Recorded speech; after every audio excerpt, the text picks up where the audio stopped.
大家好，我是娟子，今天给大家分享一个用红豆做的糕点，软糯香甜，好吃还不容易长肉。先准备200克红豆，倒入盆里，加入清水没过红豆。红豆需要提前1个晚上泡好。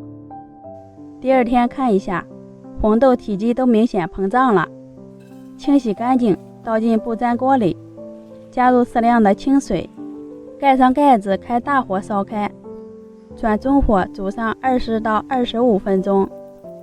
准备一把红枣，这红枣我也提前泡好了，把红枣肉切下来，再切成小碎丁。25分钟过后，红豆也煮得差不多了，表皮裂开就可以捞出来了，装到盘子里稍微晃凉。晃凉之后倒进红枣里，煮好的红豆用手一捏就碎即可，吃着略带一点嚼劲儿。在里面加入2勺红糖，不能吃甜的也可以不放，充分搅拌均匀，使红糖融化。在荤食加入黄米面，黄米面中维生素 E 含量高，经常吃一些还能起到美容护肤的作用。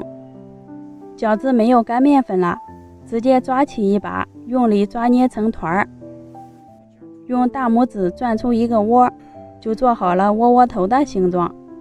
做这样的造型好看，也容易成熟。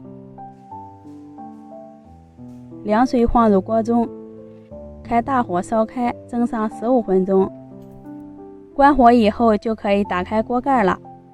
哇，好香甜的一股红枣味儿！放凉装盘就可以开吃了。红豆这样做，吃起来软糯香甜，加入了红糖和红枣，女性朋友多吃一些，滋阴补血，护肤养颜。加入了粗粮，也不用担心长胖，做法也简单，喜欢的朋友可以试一下。谢谢你的观看，我们下期见。